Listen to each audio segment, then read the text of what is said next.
Welcome to The Verdict. Tom Feher is an award-winning trial lawyer who knows there is more to our stories than what you see on the surface. He has built his law firm, Feher Law, into one of the top injury and employment trial firms representing people in California. Join us each week as Tom explores the successes, challenges, and lessons learned from some incredible people. Hit subscribe, follow Feher Law on Facebook and Instagram, and let's get to the verdict. And now, here is your host, Tom Feher. Welcome, everybody, back to another episode of The Verdict. Today, we have Vincent Hoonings. He's the founder and CEO of Wills.com. He's a serial entrepreneur, and he actually started his first business at the age of 21. We're going to get a chance to learn a little bit more about him. Welcome, Vincent. How are you doing? I'm doing well, Tom. Thanks for having me onto your podcast here. Very excited. We're excited, too, to have you on. You know, I want to just sort of jump right in and get into a broad question here. Just tell us a little bit about your background and how it is that you got started to where you are and where you ended up today. Okay. I've had a myriad of different jobs throughout my life. I sort of started working when I was 15, and I was eager to get out there and experience the world and make a name for myself. And the one thing that always inspired me to keep striving for bigger and better is the quest for solving problems. And I've had a couple of startups before, one of them which was magnetic glassware, trying to resolve motion on boats and aircraft, and found that every single time I was within a position in a company and I wasn't able to grow any further, I got kind of bored and I kind of wanted to pursue bigger and better things. That kind of got me to where I am today. Unfortunately, I lost my dad in 2014. Me and my brothers had a tough time with this. Well, you know, it's obviously a tough thing to go through. And in addition to the obvious emotional distress, I encountered some pretty serious issues on the bureaucratic side that were, you know, none of them were a secret. All of them were preventable or predictable because, you know, people die every day. And I just thought that there's got to be an easier, better way. And this was all exacerbated by the fact that my father did not have a will and left me and my brothers with only questions and very little answers, which is tough for three brothers in their early 20s. So that's kind of what brought me to where I am today. Inspired. Yeah, that's a tough thing to deal with just on the, you know, emotional side and grieving and going through that process. And then you realize there are all sorts of other things that you may have to deal with, whether that's an estate or a will or trust or whatever property may have been left behind. And that can be a whole other challenge. And it sounds like, you know, that was something that was obviously tough for you and your brothers, especially, you know, having to deal with it suddenly and at such a young age. Right. And what a lot of Americans fail to realize is that only about 1/3 of the US population currently does estate planning. They create either a trust, a living trust, or a will. And well, the vast majority of the people that do have an estate plan are in fact trusts, and about 75%. So there's a very small percentage of people that actually create a will. So there's about 200 million Americans that do not have a will and have, you know, obviously no idea what the implications are for those left behind, your loved ones. They're literally going to be left behind to clean up the mess. And me and my brothers, we learned that firsthand. And I kind of made it my mission to bring awareness to individuals around the country and the world, because it's not really a popular thing to do. Obviously, no one wants to think about their own mortality, although it is the inevitable fate we all face. And estate planning just can do so much good for your family down the line. I think that definitely can be a roadblock for some of us, is that when you go to draft an estate or draft a will or a trust or plan your estate, there is that fear or that idea that you're facing your own mortality, and that can stop a lot of people from doing this. Tell us why it is so important that people should, do a will or a trust, or get their estate planning in order earlier rather than later. Yeah, sure. Well, so you're an attorney and you deal with clients every single day, and you know that all of this bureaucratic stuff is daunting and somewhat intimidating. And this is a big reason why a lot of people put it off. Um, the importance of it is quite obvious. Unfortunately, we do not know when the time comes. That is a fact. So having it done, which actually takes maybe 15, 20, 30 minutes to get a basic will drafted, just gives you peace of mind to know that everything that you're working for, everything that you drive to work for and put all this effort in achieving and accumulating for you and your family is protected if anything comes to happen, the unthinkable. Also, guardianship is something that is super important. If you have children, you need to create a will with a guardianship clause in it. And also, if you have any pets, pets are like children for many of us. So having a pet care directive in your will is also very important, just so that you're comfortable that they are going to be taken care of and your pets are going to be taken care of. Now, I always tell our customers to just get it done. And our added value is that you can come back at any time and no added cost can create a new one. It's just important to get that very first one done, and then, at least you're protected from that standpoint. Yeah, you bring up a really interesting point. I mean, before I had my son, my wife and I had our son, we had our dog Buddy, and he was like a child to us. Member of the family. 100%. 100%. I don't see it any other way. I love that pup so much. So that's a really interesting point, because a lot of people don't think about leaving something or having some instructions as to what to do with the loved ones that are not necessarily, blood related, right? Like pets or even friends, people that are not part of the family. So these instruments, wills and trusts and directives, they can actually help people leave whatever they want, or instructions to a whole myriad of different people in their lives. Correct. And the simplicity of being able to just do it online these days, and many states now allow for remote online notarization, makes it that much easier. And let's be honest, we all live in a time where, the modern day generation expects all these bureaucratic processes to be conducted in an online environment. And that's just kind of where we are heading. Everything is going to be online. Everything's going to be digital. It's that simple. Yeah. What do you say to somebody that would say, you should really consult with an attorney rather than just going to an online service like yours? If you have questions that aren't frequently asked and obvious to answer to your satisfaction, go talk to an attorney, by all means. If you feel like your assets exceed a certain threshold and you are concerned about whether or not you need a living trust, go consult an attorney, because we don't do trusts.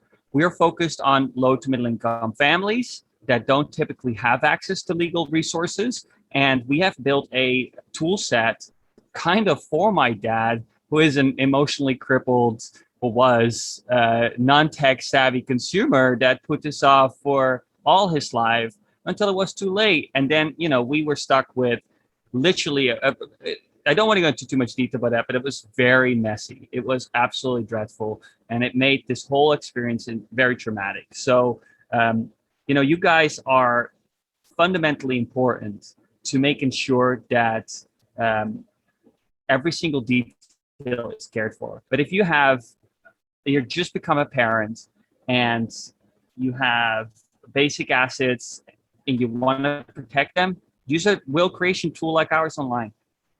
Yeah, that makes a lot of sense, especially to the folks that you're really addressing. Just for our listeners, some people may some people may not know what a will is, and maybe you give us just the very quick, 20-second version. I mean, what is it in the simplest form? Okay. A will stipulates guardianship for your children and how your assets are distributed posthumously after you die. It also nominates a executor and, what I strongly recommend, a co-executor who will actually execute this plan. A will is a plan for when you are no longer around to call the shots, and the executor is there to enforce it. So that's basically all it is. And it's also state specific and recognized by each individual state's probate courts. That's also very important. We do state specific legal wills because each state has slightly different laws. Bit of a pain in the ass. It can be. I mean, we know that too. Me being an attorney as well, we know there are different laws that vary from state to state. And even when you take the bar, some states don't have reciprocity. You've got to take that state's bar in order to be barred there. So it's important that you have that. So your company, wills.com, that's, well, actually, tell the name is, it's not wills.com. That's where you can go to find it. What's the name of it? It's wills.com. Oh, it is Wills. It's that easy. It's that easy. Simplicity is complexity solved, I always like to say. We always hear with all of the legal stuff that we do as KISS, keep it simple, stupid, because we're the ones that get caught up in the details, but it's really a simple thing. Right.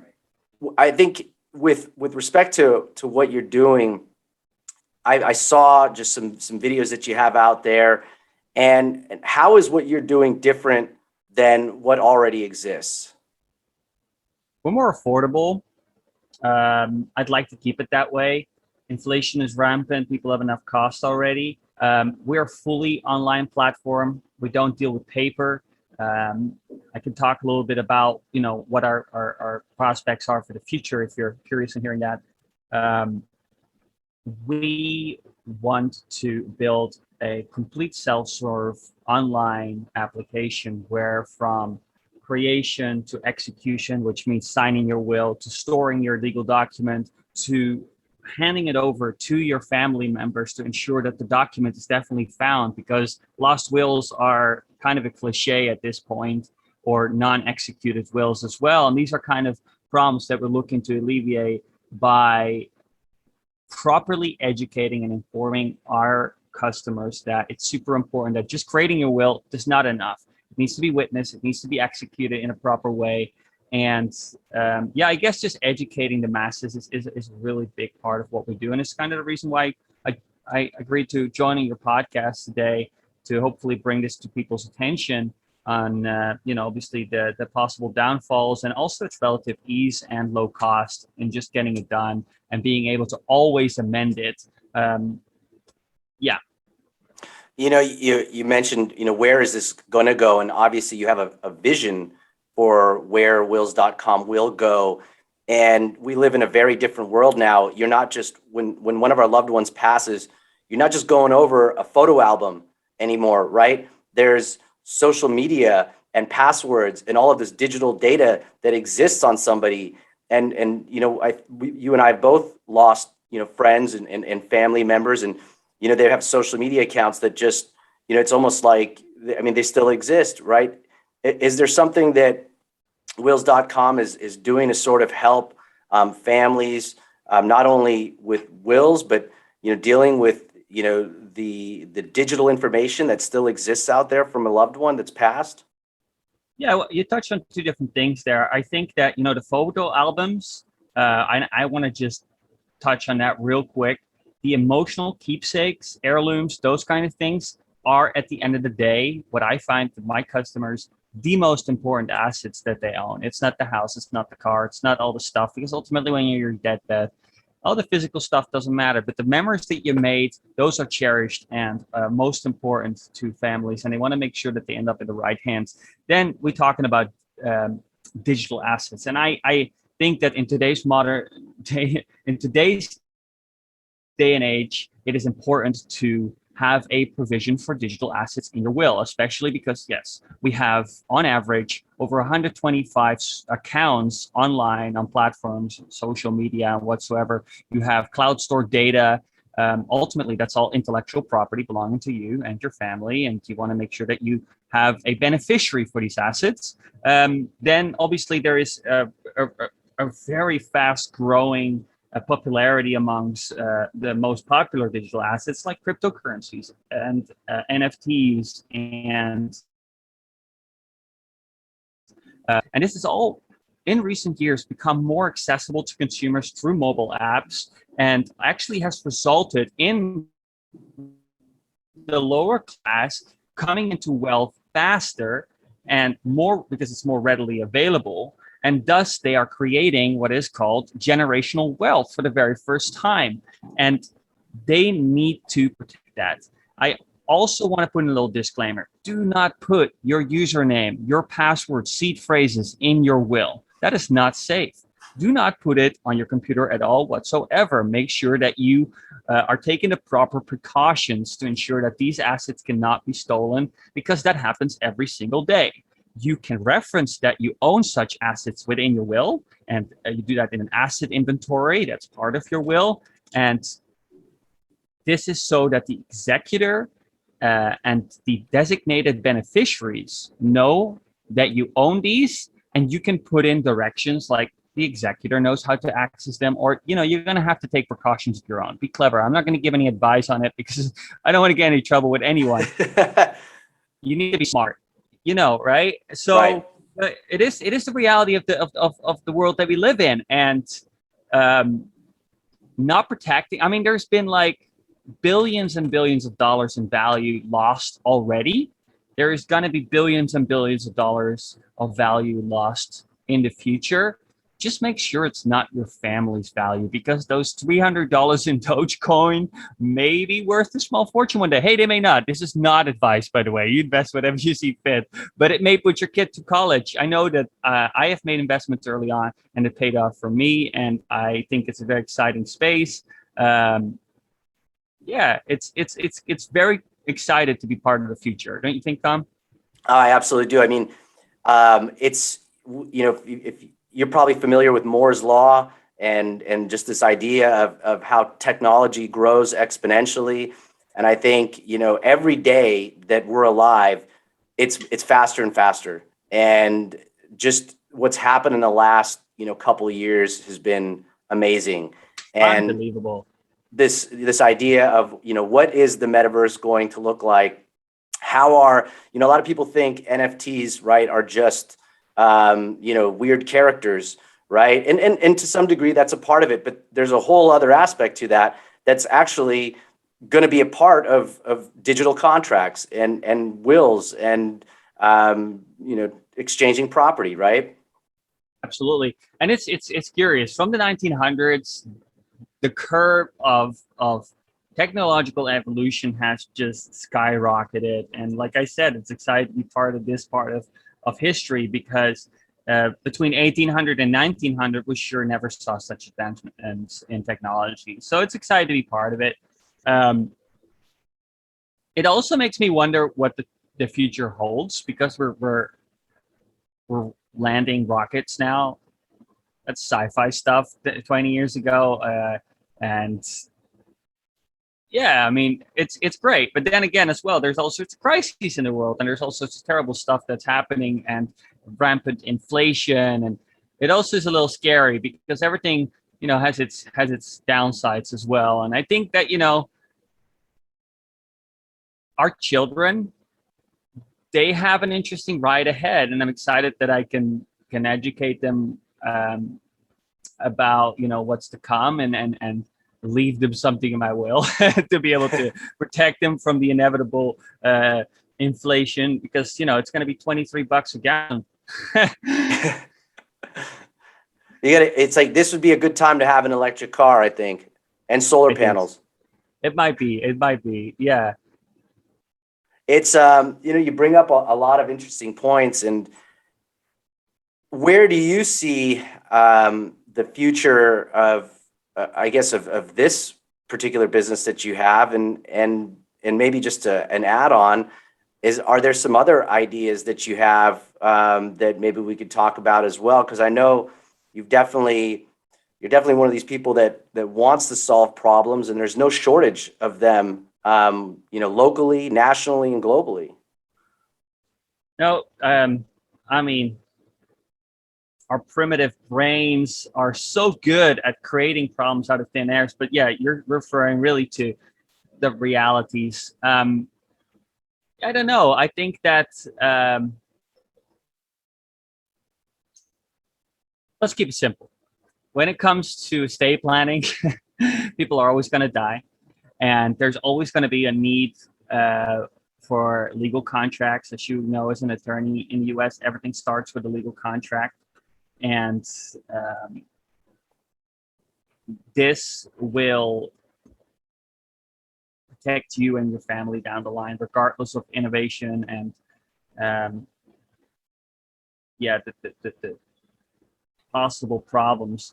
We're working on some really exciting stuff, and I wish I could say more about it. Is that we're trying to evolve with this Moore's law curvature, and making sure that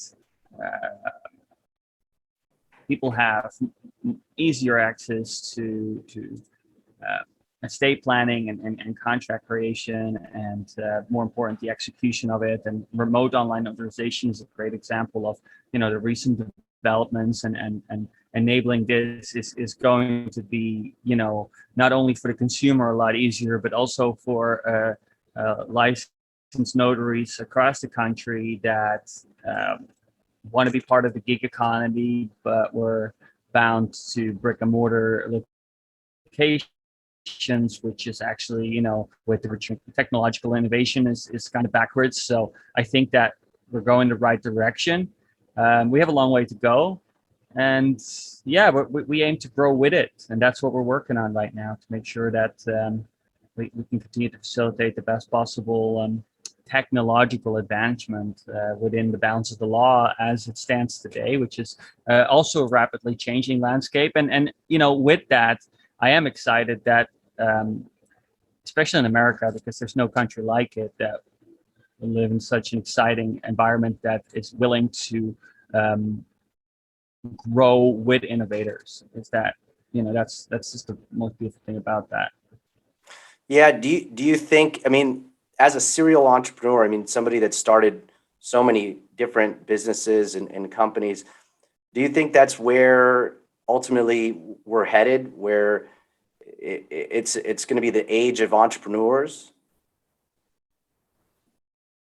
Sorry, you cut out for a second. Can you repeat that? I apologize. Yeah, no, sure. So given your background as an entrepreneur since a very young age, do you think we're entering an age right now where it will be sort of the golden era for entrepreneurs? We're there.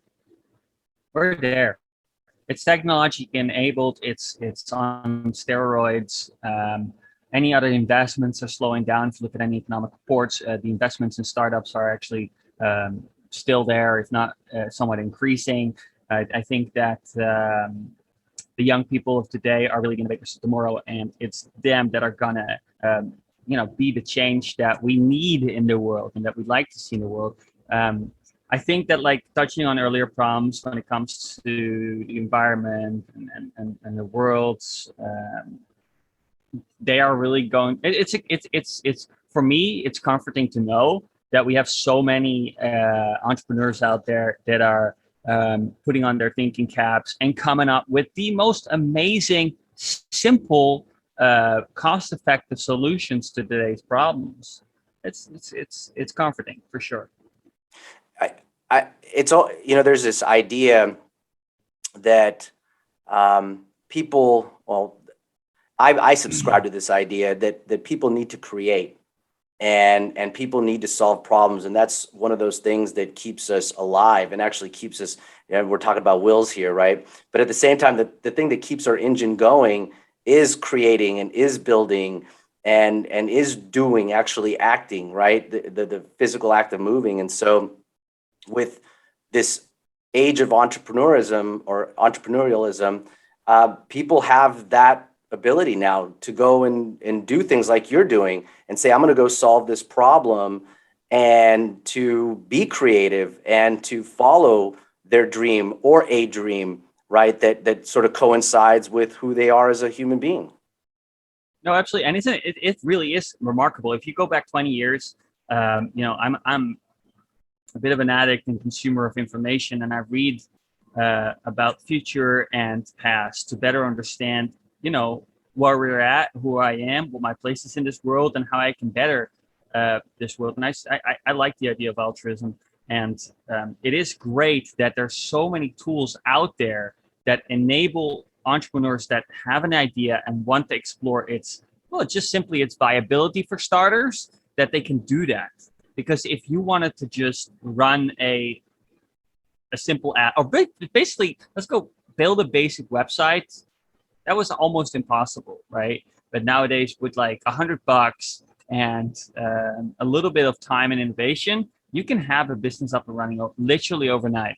That's amazing, right? So this enables more and more folks to instead of taking, the walk path to try and do something of their own. And even though, still statistically speaking, 9 out of 10 businesses fail, and I speak out of experience here, it is because of these failures and because of the mistakes that we make is how we grow as people, as innovators, and how we keep pushing the boundaries, is because we are willing to trial, error, and fail and fail and fail. And then, it's much more about the path than the destination, 100%. I couldn't agree more with everything you just said.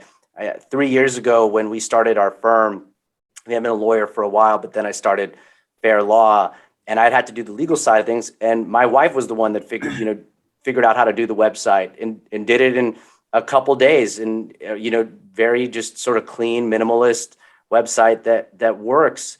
And so much of life and so much of business is failing forward. I mean, I sometimes, I think we want to disabuse, or I want to disabuse myself or others of thinking failing is a negative thing. And maybe that's something as children, you hear you made a mistake or you failed, and there's such a negative connotation to it. But really, it's like water. To our growth. I mean, you need to fail in order to grow. It's a necessity. Absolutely. And you think when we were babies and we were learning to walk, we fell down 1,000 times. We were not discouraged of that once. But as we grow older and the anxieties grow with it, it's hard, it's daunting. And I must say, I've been in some dark places in the past where I'm like, I don't know how to get out of this. And it always seems a lot worse in the moment, I can tell you that. But you also touched on something, and I want to just give my wife a little shout out here. It helps a lot when you have someone that is by your side, loving and supporting you, and you don't have to do it alone. So, and I know that some people might not be lucky in having found their partner, and also I failed in that in my personal life many times. But give it time, and eventually the right person will come along. So yeah. My wife, Karen, she's absolutely amazing. Thank you, honey, for listening to this. But don't worry, she's not going to ask you to talk to the manager. It's always good to put a plug in for the wife or the significant other. And, this idea of finding the right person is important because I think the way that our lives are changing, and again, touching on this idea that, hey, we're in this era of the entrepreneur, the lines of work and family and personal, it's all sort of, it's not as distinguishable as it once was. There isn't this 9 to 5 and, the husband comes to work and, wife's got dinner ready. I mean, I'm not saying you can't have traditional values, but it's very different. And my wife and I, we look at each other as teammates, and we work together on a lot of different things. So it's just changing. It's wonderful that you guys share that. And I just, traditional values are important. But, I talk to people that are preparing for their death every single time, right? And in the face of death, what's truly important and what actually matters in life becomes rapidly apparent. Um, so pursuing love, pursuing a career, uh, setting goals is extremely important, Tom. As you know, you're an ambitious guy, and ambition is great. Fear of failure is natural. Don't let that discourage you. But ultimately, it is very important to remember. And I think that the pandemic and being forced to stay at home for 2 years with our families has reminded a lot of people that what truly matters is the relationships with your loved ones and the memories you make together. And ultimately, everything else really should come secondary. And I know this is my humble opinion, but I feel like in today's landscape, we've kind of put all this stuff on a pedestal. And I had a promising career before I started this venture, and I had a fiance and the cars and the house, and I gave all that up to live an extremely simple life. And I know now that since I've done that, and talked to people that I've guided a few people in their last months of their lives through some of this bureaucratic nightmare. It's rapidly becoming important that apparent to me that I've made the right choice in pursuing, first of all, my health and my passions, my love, but also what I was truly passionate about, which is in fact this business. So being able to help people gives me more satisfaction. Although I make very little money, I just don't care about it anymore. It's all about being able to put that back in the business and helping more people. That's what drives me today. And it's probably the reason why I'm still going, because, entrepreneurship is tough. But yeah, it's given me it's given my life more meaning. And I think that if we are more in pursuit of what gives life meaning, is maybe the meaning of life. But who knows, man? That's like really some deep shit right there. So. I actually, can you say that one more time just for us? I like that quote, and I think that's a great quotable. Just I'll butcher it if I say it, but what you just said about giving life meaning. Yeah, I mean, like pursuing what for you gives life meaning might be the meaning of life, and I'm not sure if that's true. I mean, yeah, ever since my dad died now 8 years ago, I've just been trying to figure out, what's the purpose of all this? Because me and my two brothers were in our early 20s. I'm the oldest of three. I'm just trying to figure out, what's my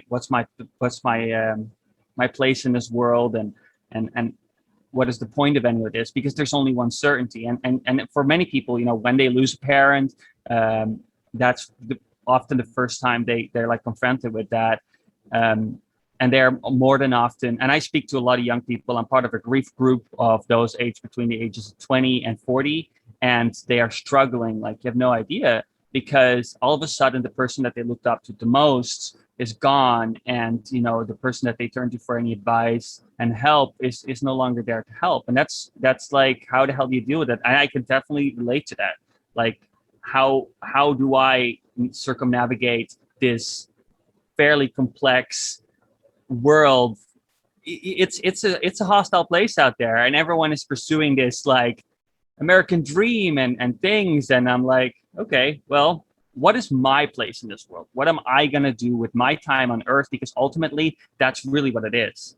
It's just us being on this big ball of water and rock, trying to figure out, how can I best serve myself first and foremost, because we are selfish beings, and we should be, because we should only live for ourselves until we have children. Then that changes a little bit. It sure does. Yeah, that puts everything in perspective. I have a 9-year-old son, and I love him.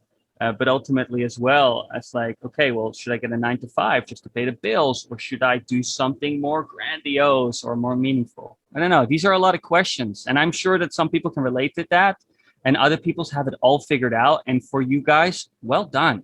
Like, good for you guys. But like, for most of us, we're just trying to figure it out, right?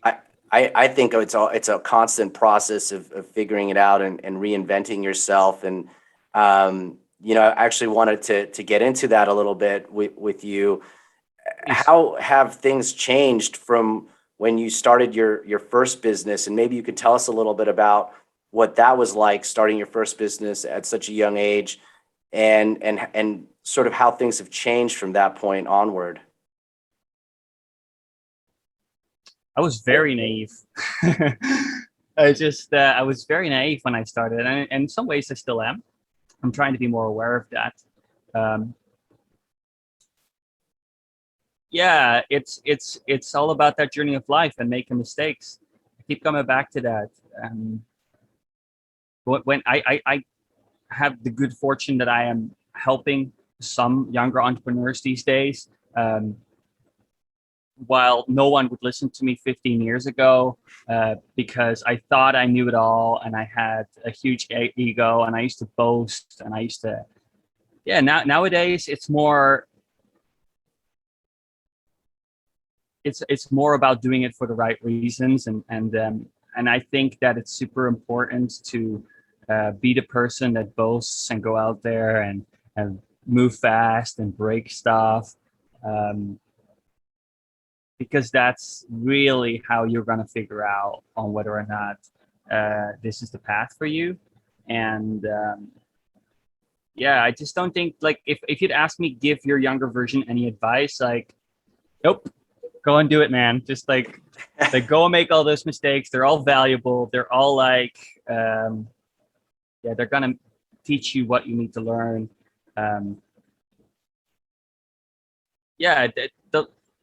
The principles of business haven't changed. It's just that I've become a little bit more wiser, but still hugely ignorant. Lots to learn. Excited to be on this journey.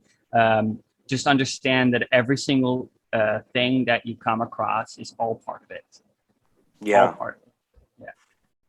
Yeah. I mean, it sounds like, look, you talk about this idea of failing and failing often. If you're going to make these mistakes, try to make as many of them earlier on, rather than later. That way, you're going to learn quicker. Right. Yeah. Caution is definitely not the way to go. Like, my mother always used to say, "You got to be careful because if you make that mistake, you'll be in trouble." Man, trouble is good. Trouble is good. I'm in a little bit more of a delicate space these days because I have to circumnavigate a highly complex legal system, and I certainly am careful with that. And I have amazing advisors and very expensive lawyers. I don't charge by the hour, by the way. We're all on contingency, so that's amazing. So that helps, but that also brings me to a point. It's like there is people out there that have made the mistakes before and are more than happy to talk to you and help you out. You have to reach out to a bunch of people. There is a bunch of different venues. I was never afraid to reach out to others and jump on a Zoom call for an hour or go meet them in person for some coffee and just be eager and hungry to learn. And I still am that eager and hungry today. Like I have at least twice or three times a week, I have a call with a new advisor, someone that I've never spoken to, that just can offer me a little extra perspective. And then I'm just grateful that they're willing to lend me their time. But yeah, fill fast and quick and often. And then also talk to people that can educate you on their failings in life and business. Yeah. Well, what would you say of the businesses that you have started and run and developed, and being an entrepreneur for so long? What would you say is some of the best, or one of the best lessons that you've learned through that process? I think we touched on a lot of entrepreneurial stuff. Let me focus on the life stuff, and it kind of like pertains to my business too. Like I started wills.com because I think that more people should write their will and actively, and this is important, actively meditate on their own mortality. Because if you're going to ignore it your entire life, you are going to be in a lot of trouble by the end of it. And I speak to funeral directors and grief counselors and people and death doulas all the time, and they would second that. I know it's daunting. I know it's scary. It's a lot worse for those left behind. But also, what I've learned is to actively meditate on that. It helped me live a much more fuller life. Yeah, it sounds weird. Probably it probably sounds weird to other people, and I sometimes like playing people, and it's like, oh, that's a weird thing to do. But I'm like, dude, you're not going to change it, regardless of whether you like it or not. Like, there's nothing you can do about that. So you might as well just accept it, sign a little contract to dispose of it all, and then go live it. Go live to the fullest. Like, yeah, I've managed to travel the world, and I've managed to experience things that, you know, I'm very fortunate and very privileged, absolutely, in many ways, to have experienced that made my life richer. That not everyone has the opportunities to, and I want to acknowledge that. But I also want to point out, like, I come from humble beginnings. Like, I've had a rocky childhood, and I just always had that dream, but I also had the fears. So I understand it. Like, I understand it. But despite the anxieties and all that, I put all that aside, and I went for it anyway. And although it was definitely hard at times, I have overcome most of these challenges, and yeah, like, that's where I am here today, a richer man in experience, and enjoy life a lot more, because I choose not to worry too much about the things that I can't control. Right? There's no point. The things, if you're going to worry about the things that you can't control, and you're going to be living in fear, you're going to have a miserable life. I'm convinced of that. So yeah, that's my view on it. That's powerful stuff, and this idea of meditating on mortality. I love that idea, and I can understand why some people would feel that it's weird to think about that. Well, why would we want to consider this morbid concept? But it actually, there's a paradox to doing that, because it's what can light the fire, in you to do the things that you've always wanted to do, and to really live your life in the moment, in the sense of being there, and understanding that by understanding you have this sort of finite amount of time here, you got to make the most of every day, every moment. And that can mean starting your own business. That can mean spending time with your family and really being present.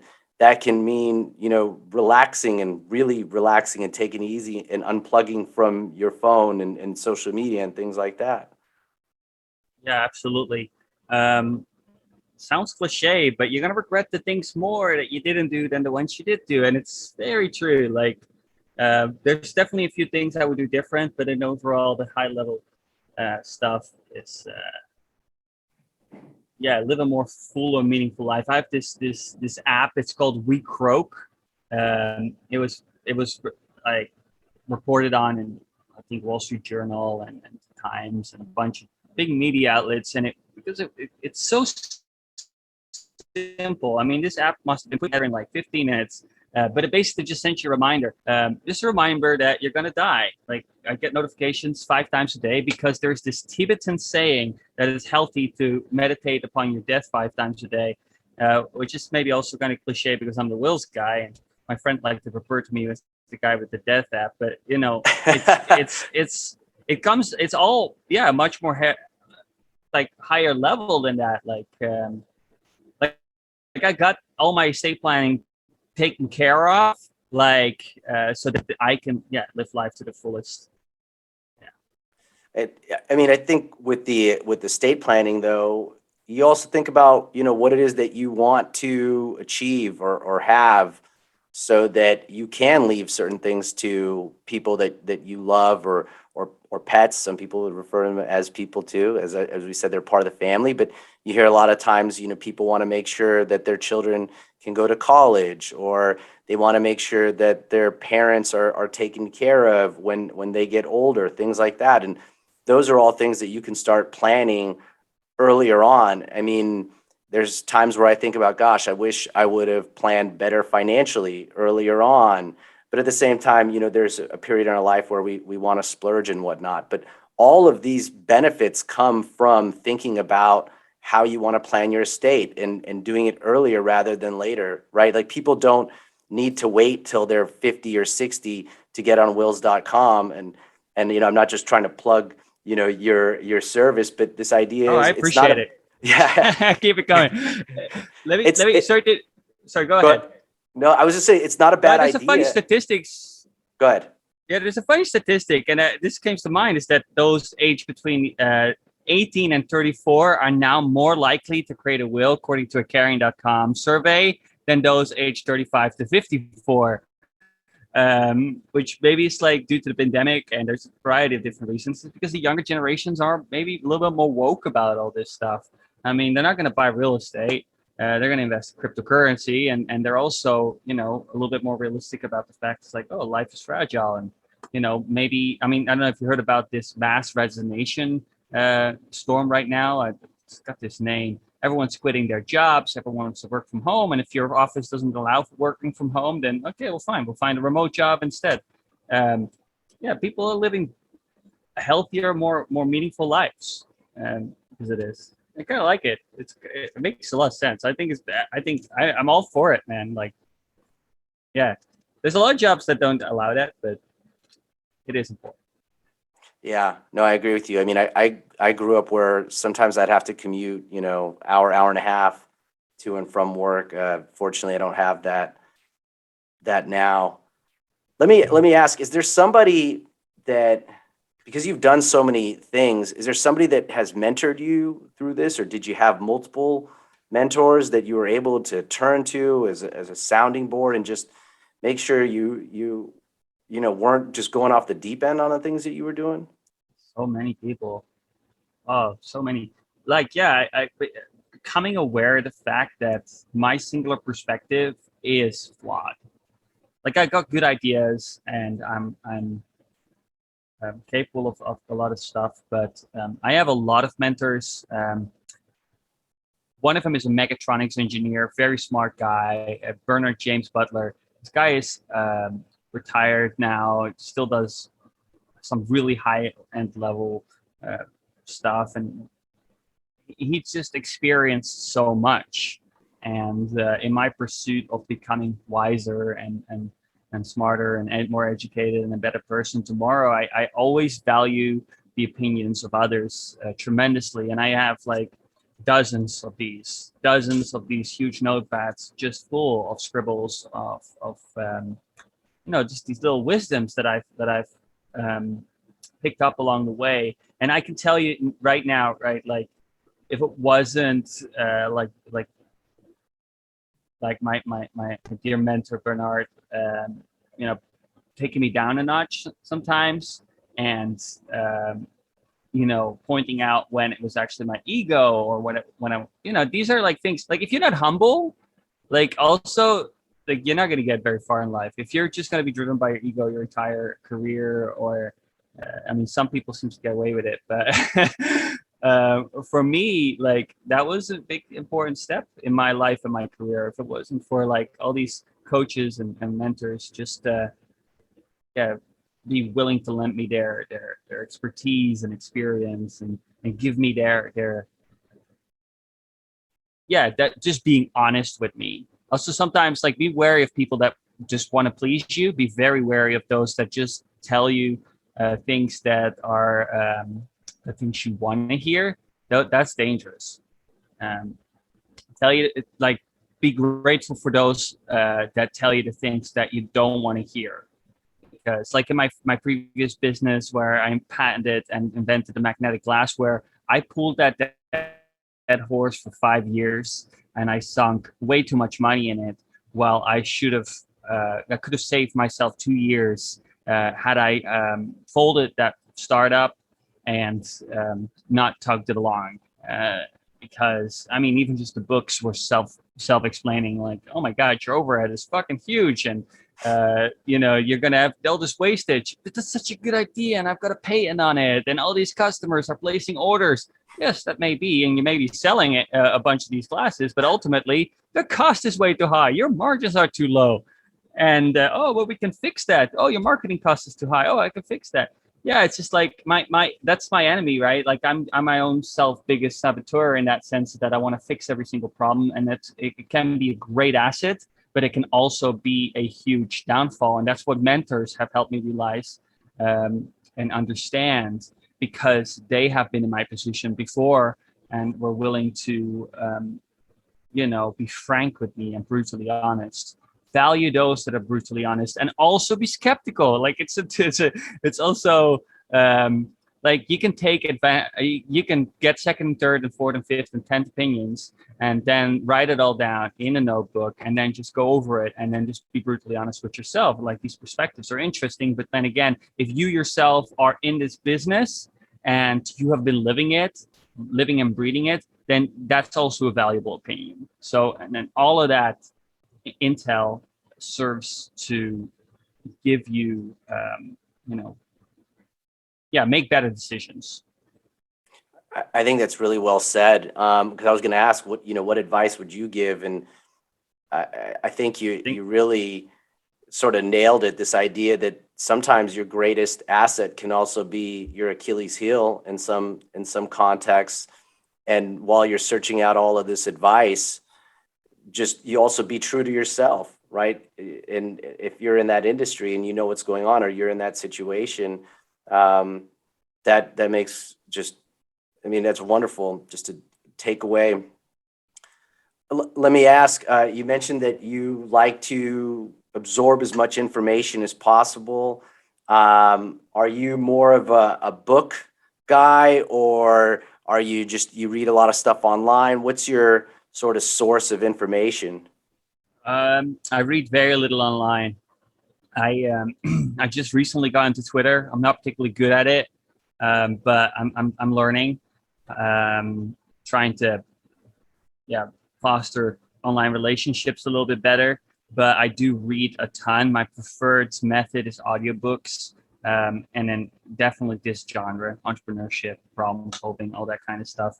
I just went to my Audible, and I've had my Audible account for years and years, and I realized that I have spent thousands of dollars on audiobooks, and it's been all money really well spent, because it's a great, fast way of consuming, and is very insightful.